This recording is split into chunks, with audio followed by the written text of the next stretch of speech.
Welcome to Marketing, Media, and Money, your go-to podcast for proven profitable strategies, secrets, and resources from industry experts and global influencers to help you scale your business, shorten your learning curve, and stand out in a crowded, noisy marketplace.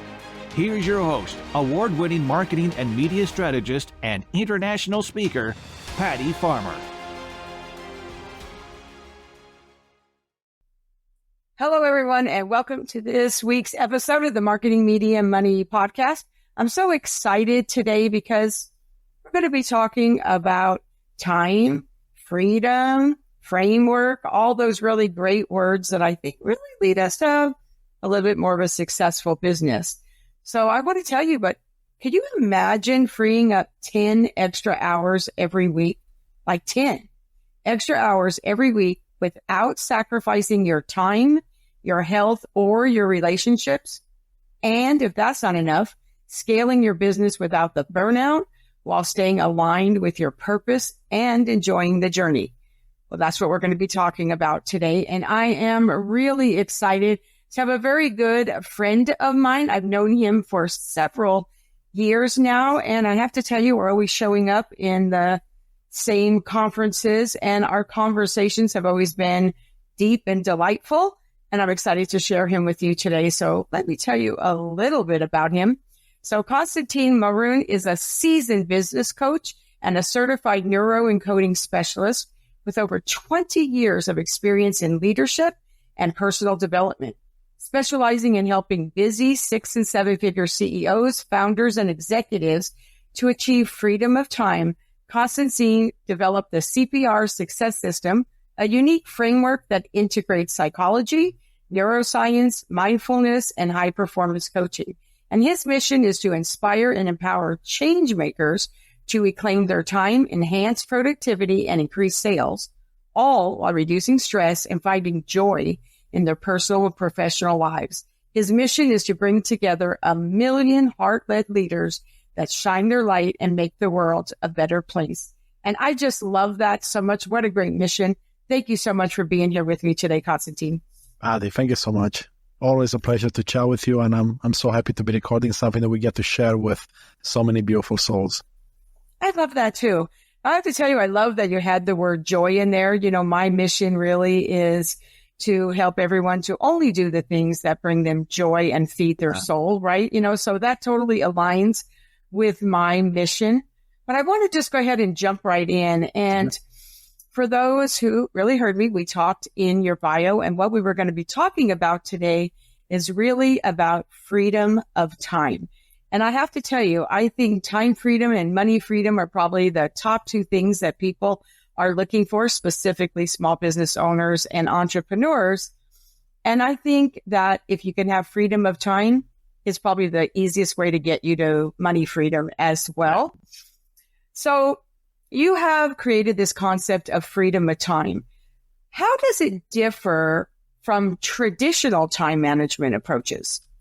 I love the question so much, Patty. And before I even answer that, I want to give a bit of a bigger picture of how I'm seeing this, which will provide context for those listening as to why I feel like you, the freedom of time is so crucial in anything that we do in life. So you read about you read a mission that I have, and people have heard that, which is to inspire and empower others to shine their light bright. Now, what does that mean to me? Shining your light bright means standing in your truth, knowing who you are, and being able to show up authentically and unapologetically every day of your life, in business, in your regular life, whatever you find yourself. Now, here's the trick that I found in my life. If you want to shine your light bright, truly stand in your truth, then you need to dedicate some time to knowing thyself. You know, there's the famous phrase, know thyself. But most of us don't have the physical time and energy to be doing that because we're usually overwhelmed, busy, filled with anxiety and other things that come up with running a business, right? If you're a small business owner, medium business owner, executive, you always have so many things on the go, and throw on top of it the family, and all of a sudden, there is no time for you. And to me, freedom of time is at the base of this. If you don't have freedom of time, you cannot truly get to know thyself, and you cannot truly shine your light bright. So when I looked at my mission, I said, okay, well, what's the number one thing that we need to establish before we can go deeper into the idea of getting you to a place where you find the joy, like you mentioned earlier, right? You find that fulfillment, and you find it in everything that you do, because it is possible. Society may tell you otherwise, but it is possible because you have many examples of it in your life. So now, coming back to the freedom of time, how does it differ? To me, freedom of time is not about time management techniques. I mean, that helps, absolutely. To me, those are more like a Band-Aid solution, meaning that how do you stop the bleeding? You apply some of these time management skills. But what is time lost? If you look at your life right now, ask yourself, what is my time going? And why is it going in that direction? And to me, what I realize is that this, I'm pointing to my head here for those that can't watch us, is what's the root of all time loss. Meaning that your thoughts and your beliefs, we know from science, they create your reality. If you're a spiritual person, you know that you co-create or manifest your reality as well. Which means that what goes on up here, the belief in yourself or the no belief in yourself, will dictate where your time goes.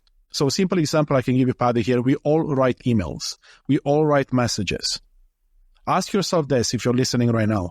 How often do you check and double check and triple check the emails and the messages you send? And then ask yourself the question, why do you do that? Or what causes you to not trust yourself to send the message the first time you wrote it? Everyone I talk to, doesn't matter if it's a 7-figure CEO, 6-figure CEO, an inspiring executive, we all have a bit of that imposter syndrome in us that holds us back and says, you know what, it needs to be better.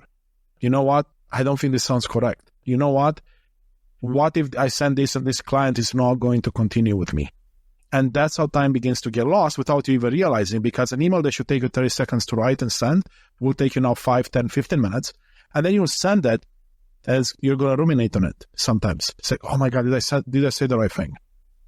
And imagine the ripple effect. So that's how I see time. It's being lost because of what we allow or don't allow in our conscious mind. That makes a lot of sense. So now you've developed this CPR success system. Can you walk us a little bit through the framework and how does it integrate psychology, neuroscience, and high-performance coaching to help leaders reclaim their time? Absolutely. I love the question. So CPR, of course, it's an acronym, stands for calm. The C stands for calm, P for purpose, the R for rewire. And at the end of the day, success, of course, for whatever you define success to be in your life. And like any type of CPR being performed out there in the world, it's about bringing back to life something.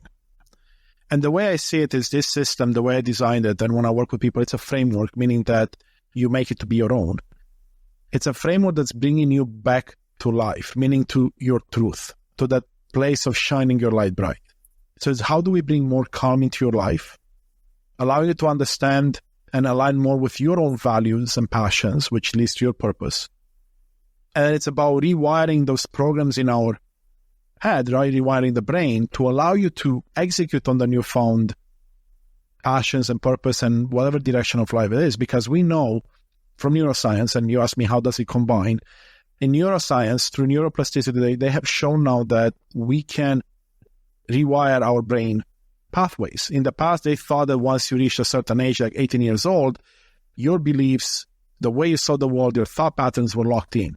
Well, that's, of course, been disproven now, and we know that you can create new neural pathways in your brain, which means that if you have a disempowering story in your background from, let's say, maybe when you're 4 years old, someone put you down, and then you build a story up of not being good enough or not being able to do something, that story now can be changed to an empowering story. The question is, are you looking at how the story shows up in your life and how you can change it or not? Most of us are not, because they don't teach you in school, right? You go to school, you go get an MBA. They don't talk about this. They don't talk about how you can actually take control back and you can be in charge of your own rewiring of the brain, so then you can bring in more empowering thoughts and beliefs. That makes a lot of sense too. I had one of my twins came home from school one day and she was a really good student. And she tried to tell me that the reason why she was getting a B was because her teacher told her that she was a terrible test taker. Wow. Okay. And so she said, but Mom, like, I just can't do any better than that. It doesn't matter that I get A's on my work and I find it relatively easy. I'm just a terrible test taker. And I said, well, don't let somebody put that label on you and decide for you that you're a terrible test taker. That's crazy. You get to decide whether you're a good test taker, not your teacher. And I really had to help her to not accept that, because it's so easy when somebody just wants to label you with something. And I think we can use it as a crutch or an excuse. So I think it is really important to change that story. And I know that in my lifetime, I've had to, kind of shift a story, that I have been taught from the time I was young. I think most of us that are at our age have had something. And literally to be able to reframe it and say, no, that's your story. That is not my story. Yes. Right? Which I think is so important. And I think that the more you use that muscle, it's like a muscle, right? And I think the more you use it, the more aware you become, and the easier it is to recognize so that you're willing to make that change, because sometimes you don't even realize that you're doing it. So I think that is really important. And I love that you're doing this work, because I really think it has the ability to really change lives. So I think that is really important. So I have to tell you, Constantin, you said that it's possible to create 10 extra hours each week by optimizing our routines, right? Yes. So before we go there, what would you say are some of the most common time wasters that leaders face, right? We all have the things not to do. We don't even realize sometimes that we are doing them. But what are some of the most common ones, and how can they eliminate them? Yes. Now, here's the number one by far, and I've worked with quite a few leaders across many industries in corporate America and entrepreneurial world, and it's this idea, it ties to people pleasing, meaning that you can help a lot of people, you can do a lot of things, so then you overextend and you say yes to a lot of things without even realizing, because that's what you've been doing all your life. You've been helping people, you've been solving problems. So then if someone comes with a problem, you're like, yes, I can help you. Even though your plate is not just full, it's beyond full. You're like, what's another extra hour a week? And then what happens? I'm a fixer. Yeah, right? Because as an entrepreneur, you're the person with ideas, right? You're the person that you wouldn't be an entrepreneur if you didn't want to make the world a better place. And when I say the world, it doesn't even have to be the large world. It's your world first. Which means that when we don't set boundaries, and that's a tough one for most people, right? So like I would say, the people pleasing is first, and that can show up in many ways. The boundaries would be next, because those are very tied together in terms of, we think we're in charge of our schedule, we think we're in charge of our time, but then we give the little that we have left for ourselves to everyone else first. So the moment we put ourselves first is the moment everything will shift. Putting yourself first doesn't mean you're not going to ignore your duties, whatever those duties are. You're going to ignore your loved ones. You're going to just be selfish and just go 100% inwards. Absolutely not. No, I think that really does make a lot of sense, but it is easy too. And I have to say, this past year, and it changes too, right? And I think a lot of it is because society loves to talk about this work-life balance. I don't really think we ever get work-life balance. It's really like work-life flow, because sometimes you have to spend, like if you're going to have a baby or your kid's going off to college or whatever, like you need to spend a little bit more time there. I always like to say that every month, I like to look and say, where do I need to pour into this month? Maybe it's pour more time if I'm doing a lot of traveling with my spouse, right? Maybe it's pouring more time into my children. Maybe it's pouring more time into my business. And so really it's trying to get into the right flow of the balance. It's never really 50-50 or 100-100. We all like to think that's possible, but I don't really think it's realistic. But I will tell you that I love that we're talking about this, because something that I have to be aware of is I have the ability and the tendency to over commit, like, in a specific way. And basically for me, when I said, yes, I could do it, I am very clear with my boundaries. I am very clear about what's the criteria for me to say yes, no, or no, not now. I'm clear, but what I'm not so good at, right? So what I'm not so good at is that, yes, right? But, I'm totally working on it, right? What I'm not so clear about all the time, but this past year really became aware, because I'm working on it, right? Because we're always working on things, is that when I say yes, I have already checked it out. I have the time. The thing is, I don't stop saying yes, meaning that I may have said yes 3 years ago, and 3 years ago it did align with everything I was doing. But I don't go back and say, oh yeah, that was great for me in that season, but I'm in a different season now and it's not still okay for me, right? So I'm an overcommitter in that aspect. This year, I actually spent some time and I literally resigned from 7 things that I have been a part of for years because it just didn't align anymore. And not only that, but I came to the conclusion that when you keep on staying in something that no longer aligns, brings you joy, or feeds your soul, then it stops you from being able to say yes to new things that you can do to serve. And so that was really important for me to get, and also to create a criteria for me to make it very easy for me to be decisive and be able to say, does it meet my criteria? And if it did, great. And if it didn't, sometimes the answer isn't always no, but it's no, not now, right? I really needed to really pay attention to that. So I think that was really important. And it is very, very easy to do it. Now, as far as boundaries is concerned, I love that because I feel like we're probably the worst as entrepreneurs of having boundaries for ourselves, right? Sometimes we're much better at it with other people than we are for ourselves, And a clear boundary for me is that I don't take calls or work on Fridays. Right? Friday, I have a very specific thing that I do on Friday. It's girlfriend time. It's, manicure, pedicure, get my hair done, or just spend some time. However, as I'm saying that, the people that are listening or watching don't know this, but today is Friday and here we are recording this podcast, right?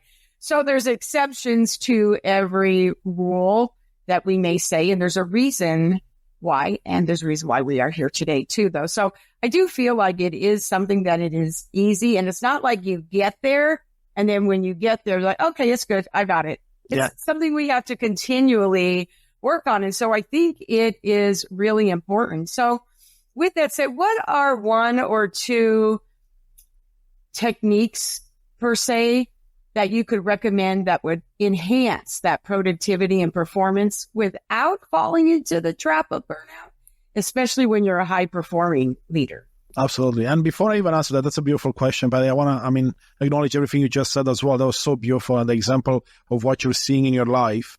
And that's that part where you give yourself more time to truly know yourself, to go deeper and understand what your priorities are in this season of life. It makes it much easier to then look at your schedule and your commitments and say, you know what, this doesn't align with me anymore.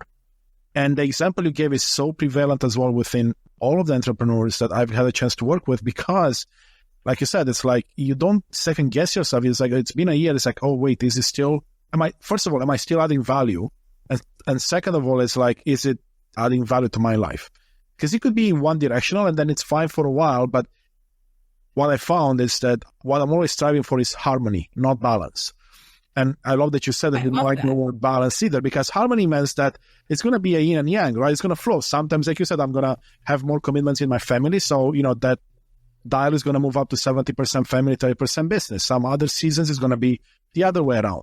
And it's always about finding this harmony where I stay within my truth and my joy, my fulfillment area, not forcing it to be 50-50, because you have so many examples in nature. Nothing is perfect, and B, nothing is balanced. Absolutely nothing. Like truly balanced, right? It's always a fight of like trying to get to balance, but it's never getting there. And that's the same with our life, right? So then, anyway, that's how I shifted.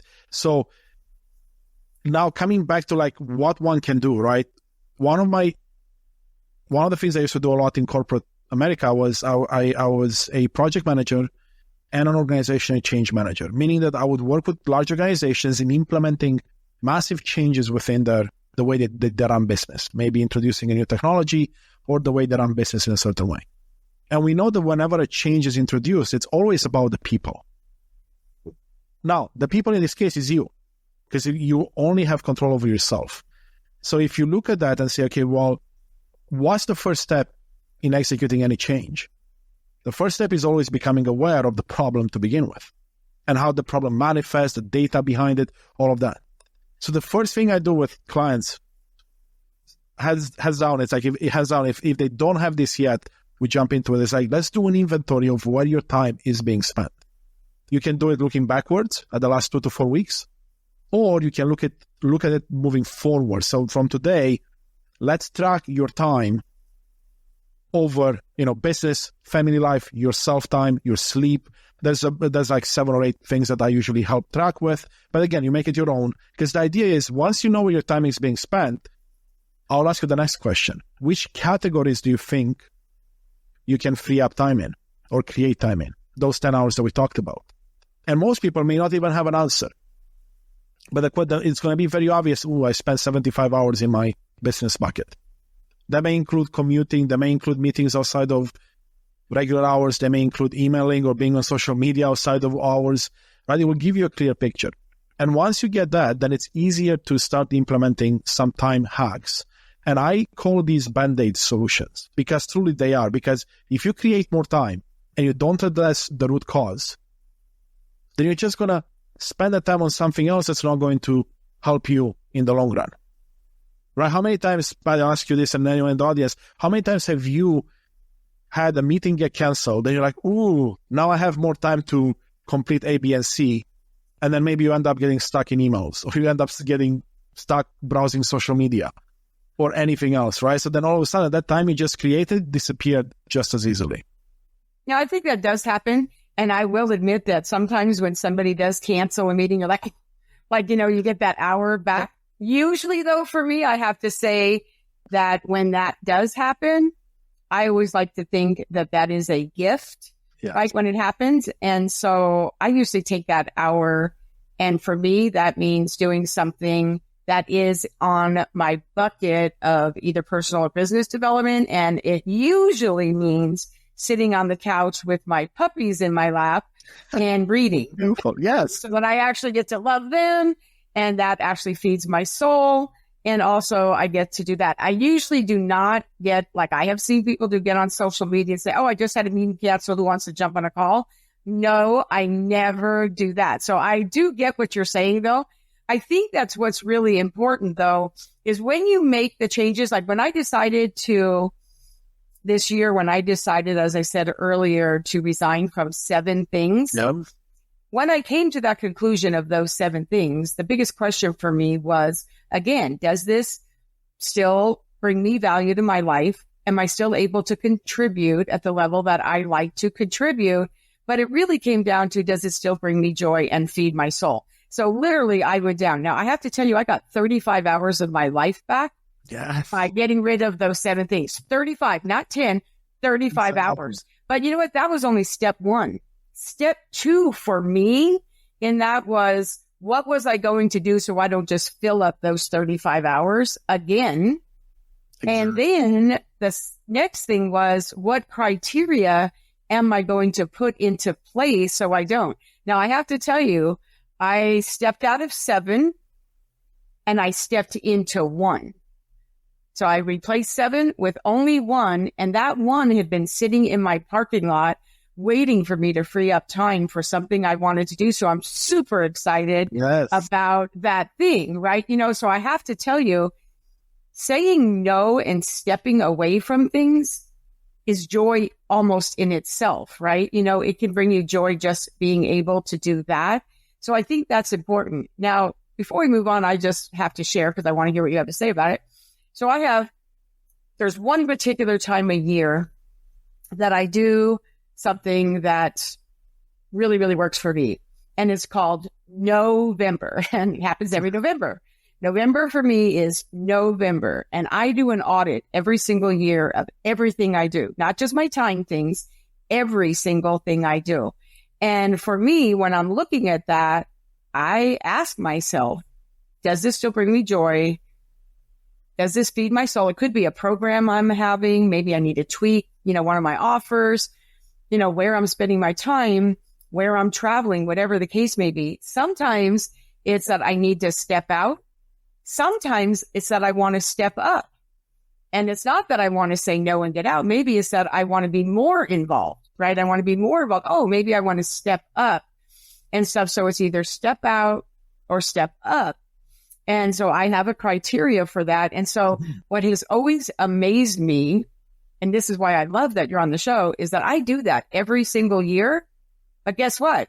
Every year when I get to November, I always have things on that list that I have to audit, right? And there's always ones that I step out of and some that I step up. So it's always funny to me that you recognize it, you do something, and then it kind of creeps up on you a little bit at a time. And then all of a sudden you're like, oh my gosh, how'd I get here again?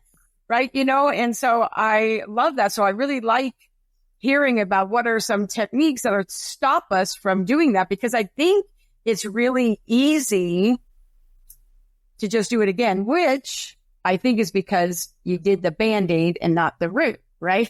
So that's part of it. Actually, let's start there, because it's such a beautiful example of what you gave, and we'll talk about the November thing and how I do it myself and what I do with my clients. But let's go back for a second to our brain using a bit of neuroscience here. There are pathways between our neurons that fire. So essentially, let's say in the example you gave with your daughter, the story was that she was not a good test taker. So they created a pathway in her brain that whenever a test came up, you would go to the story that she's not a good test taker, right? And then all the connections around that. Now, you came in and you said, you know what, hey, let's put a brace on. What if you are a good test taker and that's just a story that someone else gave you? Now you're creating a new neural pathway. But the one you're just creating is not as strong as the old one. And we know what happens in nature when a river or water needs to go down from the top of a mountain to the ocean. It's going to take the path of least resistance.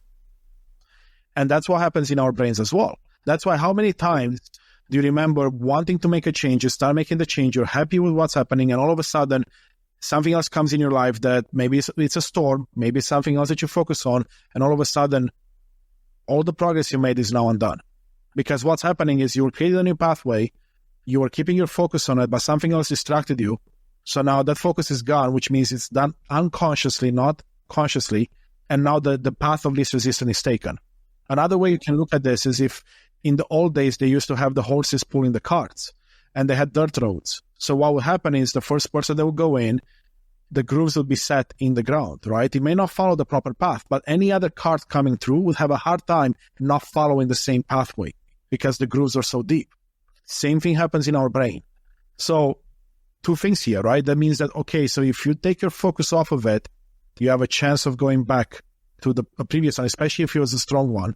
And for most of us, we have lots of those that are not empowering, they're disempowering pathways.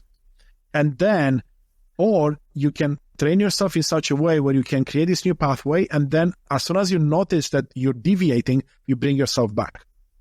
And I have some techniques that we can talk about if you'd like on how we can do that, because it's unrealistic, in my opinion, to say I'm going to go through life and my focus is not going to be pulled away from this new thing or these 10 things I'm doing new. So then if that's unrealistic, in my opinion, if you know these things are going to happen because you can't control your environment, exactly, then how can we equip ourselves so that we can notice when we're deviating and we're going back to an old way, interrupt that and move back into alignment with the new us, right? So that's very, very important. And we can talk about that. Now back to, if you want to jump in, please let me know. But coming back to the November piece, I'll ask you this. What if you didn't have to wait a full year to reevaluate? What if this could be organic, meaning depending on the people, I have some clients that do it every month, some that do it every week, meaning that you start your week with setting up intentions. This is my focus in my life right now. It might be on family, it might be on business, it might be both. And then I personally, what I do every Monday morning or Sunday night, I have a list of 5 things, 3 to 5 things, but let's say 5 things that I said, this is my focus for this week.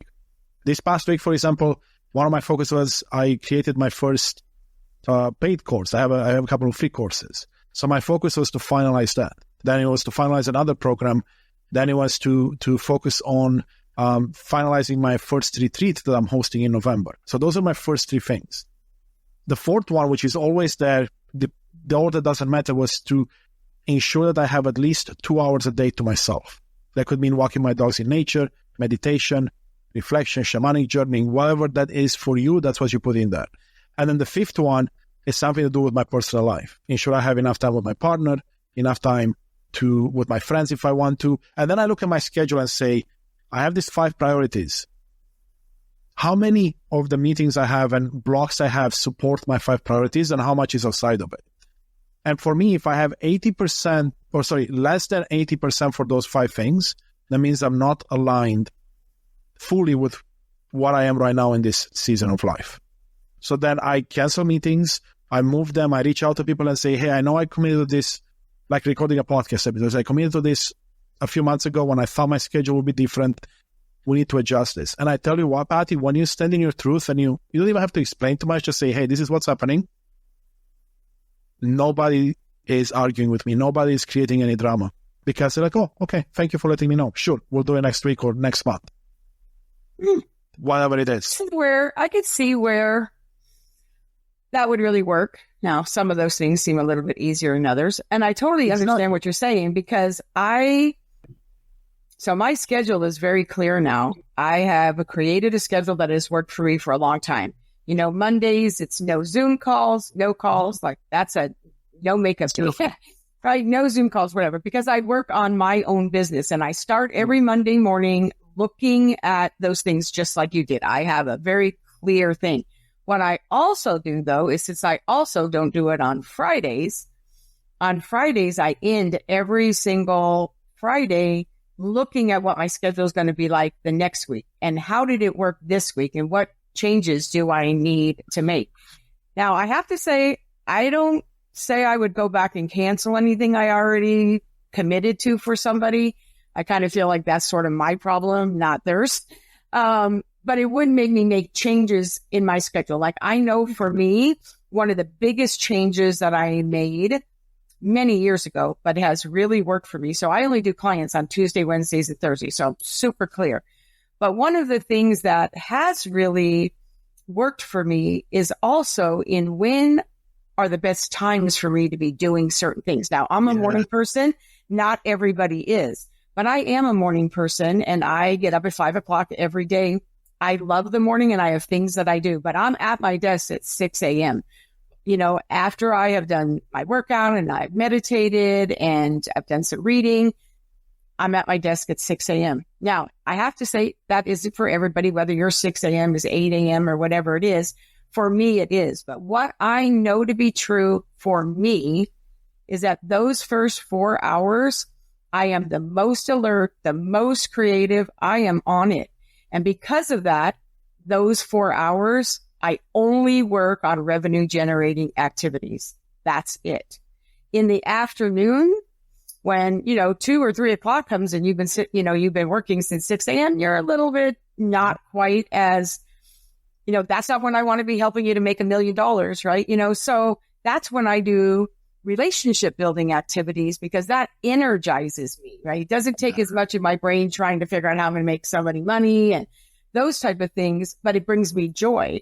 And I can do those either on Zoom or again, on the phone, sitting on my couch with my puppies in my lap. But I love doing relationship things. And so I have to tell you, there was a time when I did it the other way. I loved starting my day doing relationship building. It was just such a high. But then I was trying to do admin things and doing revenue generating things at 2 or 3 o'clock in the afternoon, which was not my best time. Yeah. And when I compared, I realized that wasn't so good for me and for my business. So I am really, really clear that I block out. It's not always the same on the day, depending upon what the day is, but I block out time. And when that is a revenue generating time block, I only do things. And then you have to reflect it in your calendar. Like most of us have a calendar that we let people have a link that they can go and book time with us.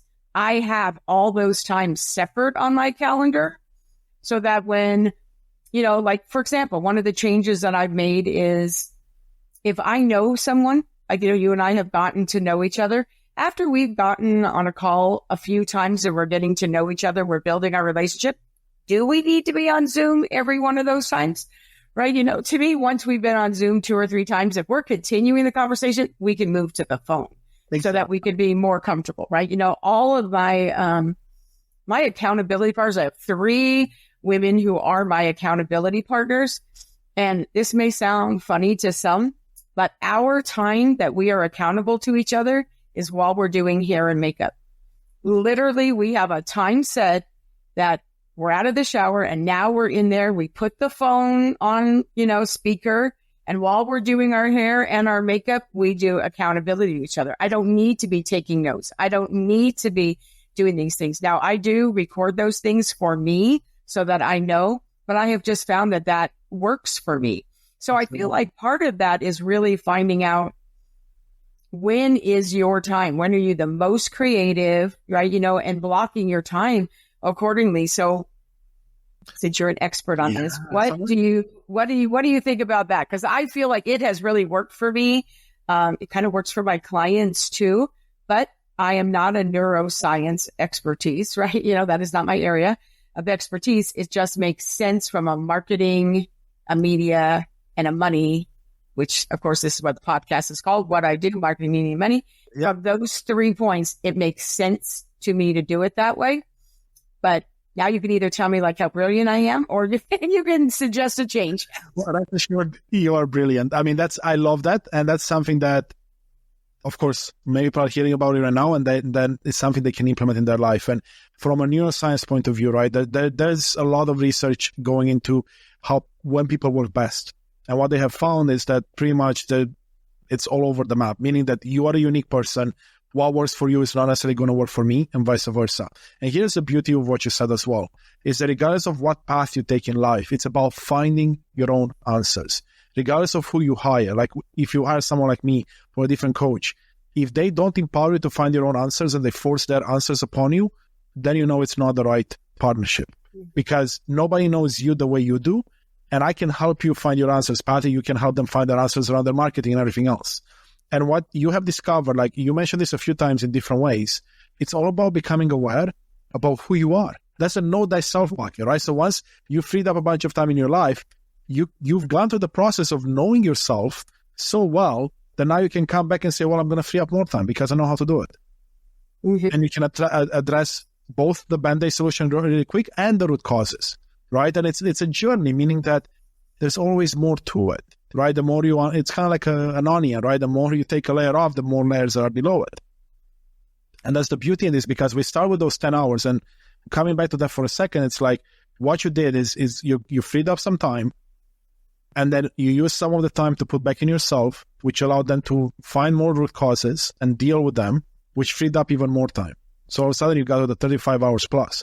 That's standard what I'm seeing with people that come into my world. I mean, when I uncovered this path for myself, I went from working 70 hours a week to working 20 hours a week.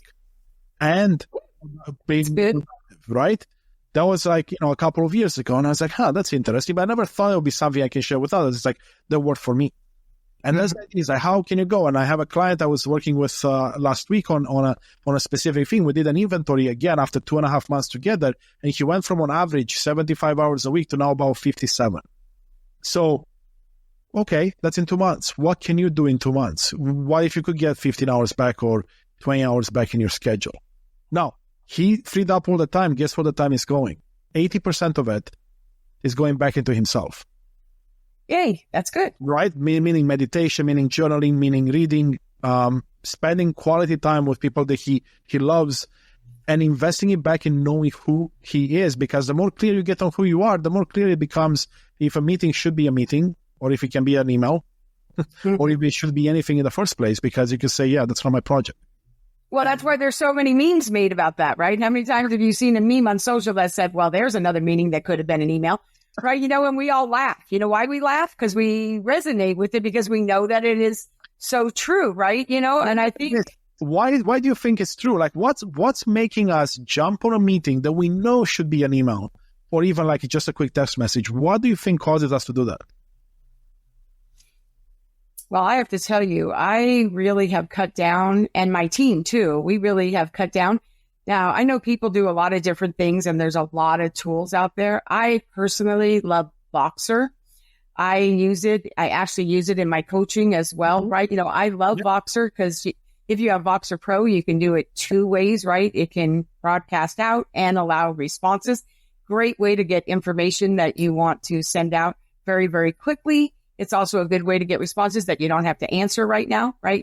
I think that's kind of the biggest thing. I tell it to my kids too, and my family and my friends and my clients. It's like, just because somebody sends you a text does not mean that you have to answer it right now. It doesn't mean you have to stop everything you're doing to answer those texts. When I am focusing on things, I remove my phone completely because those I turn all my notifications off, right? I take my phone out of the room. I do all of those things. I think it is really important if you're one of those people that's distracted. My husband, who is corporate, he's an engineer, and he says he cannot believe that I can work without listening to music when there's nobody else in the house but me. He's like, why aren't you listening to music all the time? I said, because I love music and it would distract me and I'd be singing and getting up and dancing around a little bit, was probably good too. But I mean, I want to focus. And I feel like, remember when everything was about multitasking? That was the big thing, on the resume. Oh, I can multitask. I don't think people want you to multitask now. We want you to focus, right? And so I've gotten really clear. So, yeah. So I listen to music when I'm having lunch. I don't have lunch at my desk, right? I go have lunch doing what I'm doing, taking a walk, taking my dog for a walk, whatever.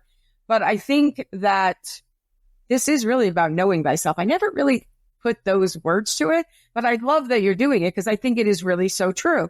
It's knowing yourself. I know what works for me. And it's really funny if anybody has children or animals, right? If we have animals, I don't know about you, but my dogs are really, really good about letting me know that in the morning they're sleeping and that's a great time for me to do podcasts. In the afternoon they are. But if I tried to record a podcast at noon, they'd be like, Mom, no, that's when you're supposed to be playing with me. They're very clear. And we just accept that. Why did we not accept that in ourselves and realize that we also have times that we need to do certain things and when it's our time, So I think it is all about knowing thyself and accepting it too. Not just knowing, but accepting that. So I really feel like this is really a great talk. I mean, I have to tell you, I knew our conversation would be great, but it's even better than I thought it would be. Constantin, I'm so loving that. But here's the thing. I think a lot of CEOs and founders, they actually struggle with really being overwhelmed, right? And so how can they shift? Because it's always about a shift, right? I always like to say one of the things that I work with my clients on is to stop being a firefighter and go back to being a CEO, which is, what you did in the beginning, right? And then you ended up just putting out fires all day. But really, honestly, how can they shift their mindset and use these strategies that you're talking about to find joy in both their professional and their personal life, but still maintain high levels of performance?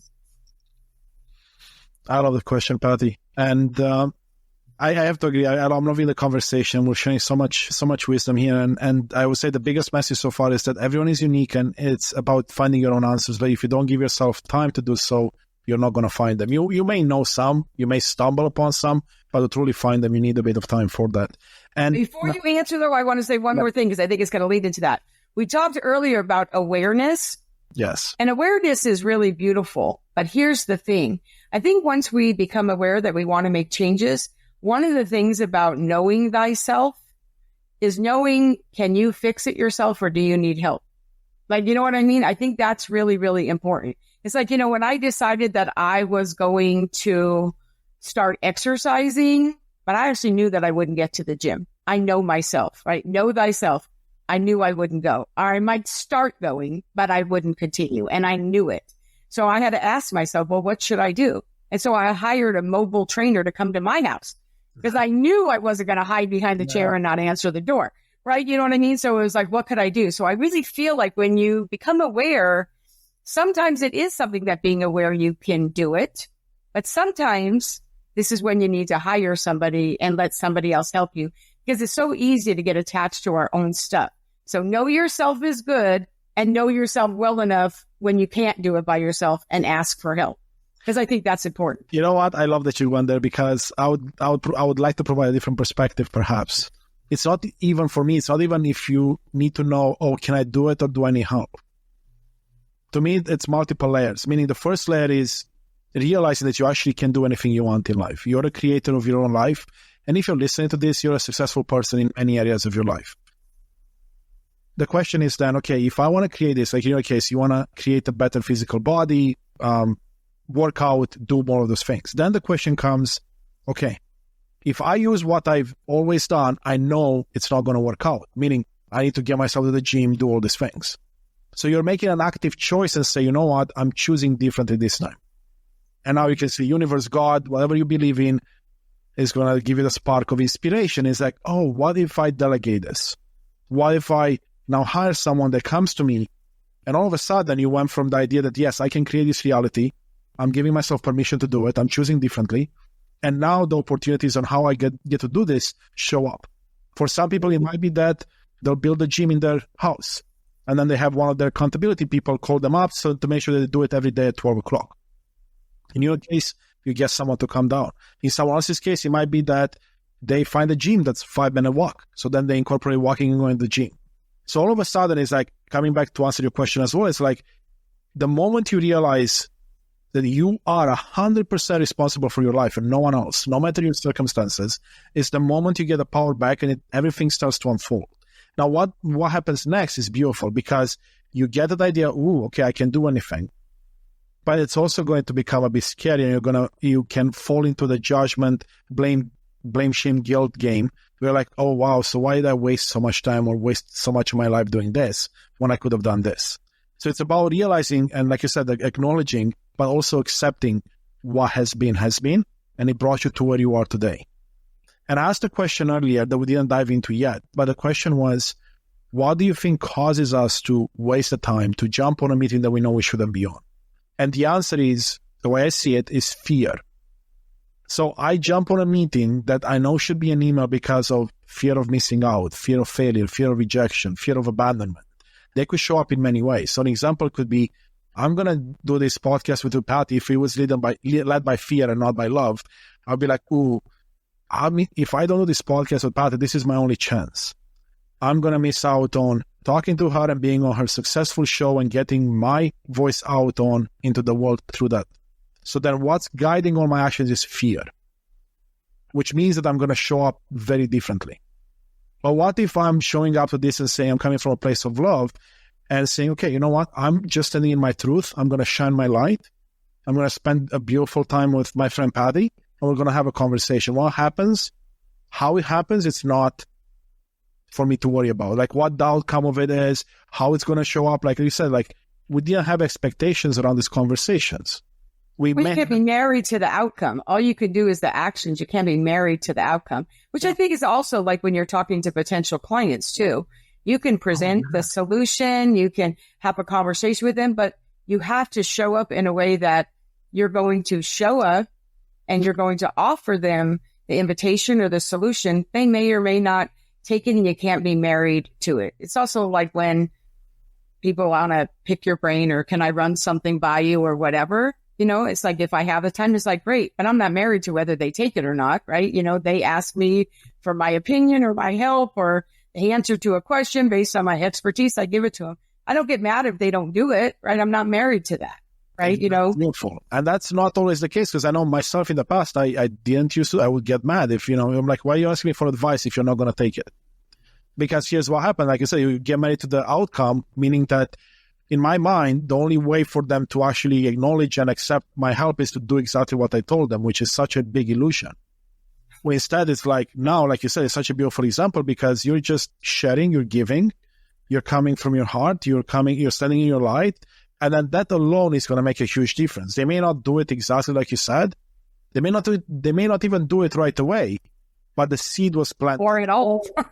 Right? But the seed was planted to lead to something else. And they won't even realize, and you won't realize that it was because of your conversation with them. So the more you detach yourself from that outcome, like you said, the easier it becomes. So as a CEO, if you have too much on your plate, you're feeling this overwhelm. First, I would invite you to do an inventory and see what overwhelm is there for a reason. Meaning that like something is off in misalignment with your true self. And if that's the case, without that awareness, you can't do anything. Let's say you have that information. The next step is, how do we stand in our truth? Meaning that we know that if you're overwhelmed, you have too many projects, too many commitments. What can we step back and cut out? Immediately. That's the easiest thing you can find out. So you can time block like you do, Patty. Like you can time block, but actually have boundaries around it. Because what happens when most people time block? You'll have 3 hours in the calendar that's blocked for you to focus on your 20% that yields you 80% of the results. So that revenue generating things you mentioned. But then you're like, oh, but if someone comes knocking on the door, you're like, okay, let me help you. Or if someone calls you, you pick up. Or if a notification goes in, oh, this is an important client, I need to respond to them. And then you bounce between things. And here's what they found. There was a study done recently. You know how many minutes it takes you to recoup your focus after you get distracted, Tadi? It's pretty crazy. Like, do you think No, but it's not coming to my mind right now. But actually, I do know. I've heard that many, many times. But go ahead. And so that latest research is something like 23 minutes. 23 minutes on average to regain your focus to base. So let's take an example. I block my schedule for 3 hours. I'm half an hour in. And you call me and I'm like, oh, I need to pick this up. This is very important. And it could be, right? There's always emergencies. I'm not saying never pick up your phone, but for the most part, it's not an emergency. I pick up the phone. Let's say we talk for 5 minutes. It's just 5 minutes, but then it takes me 23 minutes to really refocus and come back into it. If I only had 2 hours blocked, that's a quarter of my time just gone. It's true. When you say, some aspects, if you're time blocking, say 4 hours, right? When I time block, I always time block in like 3 or 4 hours when possible. But I know that to stay uber focused for 4 hours, that something's not going to happen. So to me, when I time block 4 hours, well, first of all, just your physiology is going to create you to have to do something anyway, right? You want to have, you want to have break. Right. So I create breaks. I have a timer. I actually have an Apple Watch too that literally tells me, but I literally do that. And I put that into the amount of time that I'm going to have so that I don't get distracted in the middle of that thing. So like if I'm doing something for 4 hours, there may be like 2 things that I want to accomplish.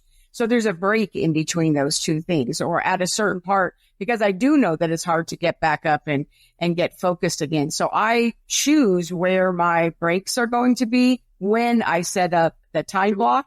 So it's so easy to sit down, or easy for me now to be able to go, okay, I'm not sitting here for 4 hours. I've time blocked this for 4 hours. In that 4 hours, I'm going to work for 40 minutes on this. That's how long I think this, and then I'm going to get up and I'm going to go do this. And then I'm going to do this for this amount of time. So in that period of time, in that 40 minutes or whatever I set aside for that thing, I don't get distracted from that, right? Because I actually even have my family trained. I do. It's so funny. I even have my family trained that if they text me or they need me, if it's 911, literally you drop everything. It's a 911 call, right, from your family. 811, when they text me with 811 means you don't have to call me back right now. It's not an emergency. But when you do have a break, I do need to talk to you about something, like I'm not calling just to chat, right? And when they say 411 just means, hey, I'm calling the chat, got some information I want to share or want to ask you. So literally I know by the code on how important it is, but I have a ringer for, I know who the ringer is, whatever. So that stuff's not right here anyway. But there's exceptions to every rule, of course. But again, I think that the thing that you're saying that I think the biggest takeaway really here is that you get to choose. Like we get to choose, and we have to know ourselves to know what those best choices are. Because you could just decide that you want to do this, like I said with the gym. I have a gym in my house. My husband works out like 4 times a week, and he has a fully decked out gym, of which I never go to. Nope. Right? So I never go to. So I knew what was I going to do if that's what I wanted to do, right? So I had to sit down and be real with myself. So sometimes you really do have to know yourself, and not what you want to be, but who are you really at your core. Now you could want to make some changes. I have to tell you, when I decided I wanted to learn how to meditate, it was a struggle for me to meditate. Like, I could not do it at first. And I just finally said, okay, so here's how I do it. It's like, okay, well, if you can't do it, you're not just going to say, I can't do it. I decided how much time that was going to be. And I told myself, okay, this is what you're going to do. This is how much time you're going to do it. So meditate. If you don't meditate, well, you don't get to get up and go do something else. This is the time you set, and because I knew that I wasn't going to get to go do something else, I finally got it. Took me a little bit of time, right? So I feel like you have to really know yourself to know what it is that you're going to do. So I think that it is important. I think one of the things that the words we haven't said yet, but I think are very important here is accountability, right? Whether it's accountability to your own self, accountability to the decisions that you've made, because I just think it's very important. What methods would you recommend for leaders to stay accountable to their goals, to the decisions that they're making, even to the things that they've done for themselves? Do you have any methods that you could recommend that for them to stay accountable? Yeah, but thank you for adding all that. That's such a beautiful question as well. And you talked about a great example that I always refer back to. Having someone in your life to act as an accountability body increases your chance of success dramatically. That could be a coach, a mentor, or like in your case, a group of friends or even just one friend. Meaning that like when you put your information out there and say, let's say you have your best friend, right? And say, okay, I'm really committed to doing this. Can you help me stay accountable? And then you can set out the boundaries. You can set up how that would look like. Is it daily? Is it weekly? Checking in. With my clients, what I do as an example is that, if it's a one-on-one client, we have the intensive at first. It's a 1 or 2 days, depending on their schedules. And then we meet once every 7 to 10 days, depending again on where they are in their journey. But then every 2 days, they send me a quick Voxer message, either audio or text, in which they tell me 3 things. What they're celebrating, one challenge they're facing right now, and what they're looking forward to. So starting with gratitude and celebration, moving into a challenge that they're overcoming or they're working through right now, and then also coming back to excitement on where you go to. And that message, you can call it's for me because it's sending to me, but no, it's for them because it keeps them accountable to the path they're on. Now, that changes. That gets upgraded after the first couple of weeks because like we mentioned so far, everyone is unique. So we'll make it in such a way that you can stay accountable to yourself. So yes, you could say, I'm going to send this message to my accountability friend, coach, mentor, but really you're sending it for yourself. So you can put yourself in this routine where literally you could email yourself on WhatsApp. If you use WhatsApp, I use WhatsApp a lot with my family and friends. On WhatsApp, you even have a section where you can message yourself. And I always leave messages to myself. And that allows you to be accountable to yourself. And then there could be practices like I mentioned at the beginning or somewhere in the middle, where every morning on Monday or every Sunday evening, I look back and say, what are my priorities?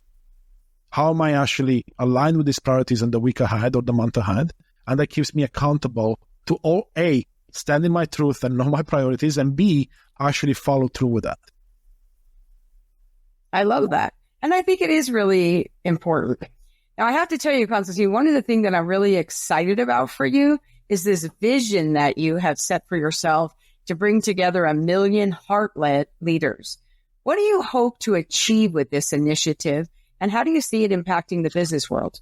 Oh, such a beautiful question, Patty, and thank you. Yes, I mean, what I'm hoping to achieve with this is that I want to be able to inspire and empower and guide people to find their truth and stand in their truth, meaning that they get to lead from the heart, being an example in their communities and their businesses and their world. And as a result, if let's imagine let's say your hope as a business owner right now is just to improve the way you run business and scale your business up. Well, in that process, you're going to impact the life of your clients, of the people you work with, the people in your communities, if you go to church or if you have other communities you attend, your family, because you always lead by example, good, bad, or indifferent. You always lead by example. So my vision is around how can we bring you or help you to lead more from the heart and less from the fear side of things. Now, what this will do? If it's 1 million people doing it within their communities, what's your sphere of influence is my question to anyone listening. Do you influence 10 people in your life, 1,000, 1 million yourself? The number will vary based on the person you are. If you're big on social media, you're going to have a bigger reach.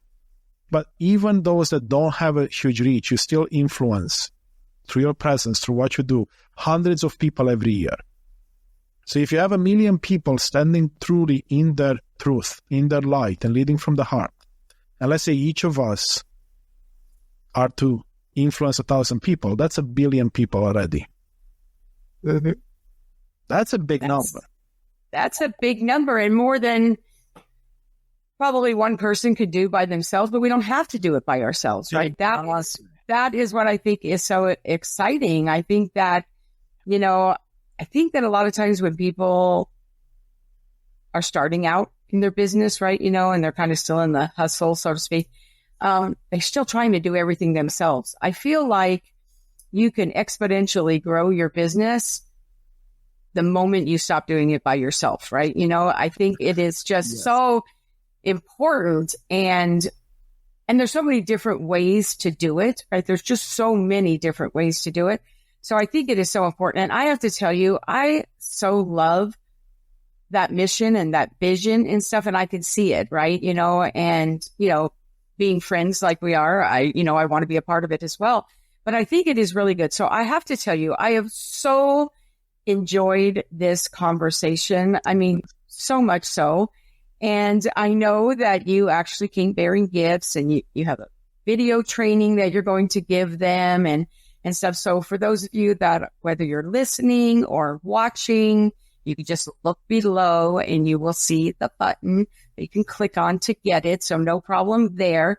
But can you take just a minute and kind of tell them what it is that they're going to get by taking you up on your offer, on your gift, your free gift, no less? Yes, absolutely, Patty. Thank you. So I recorded a course a few weeks back on similar topics that we're talking about now, and this idea of how we can start freeing up 10 hours in our week. I call it 5 to 10 hours.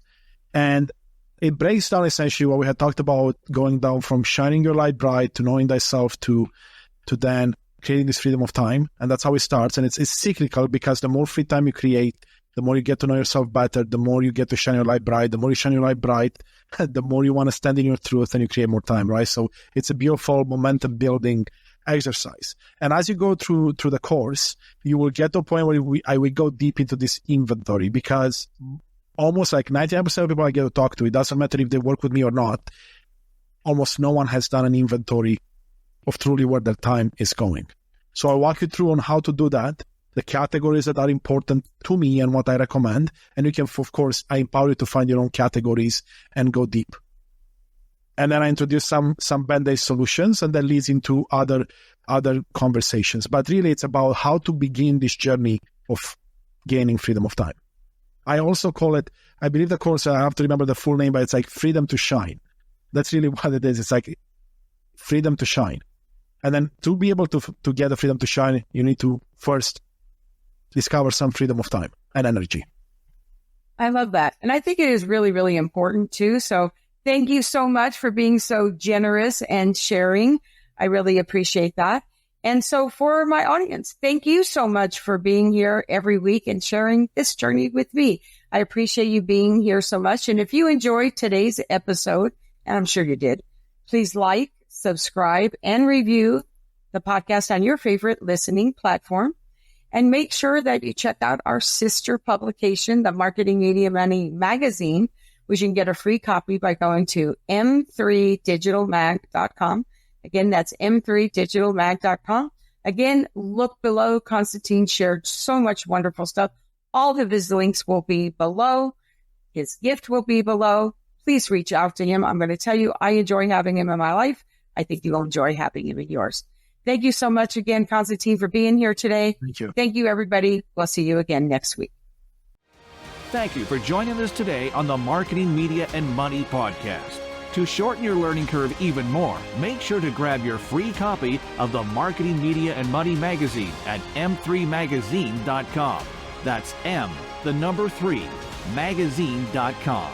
I promise your business will thank you.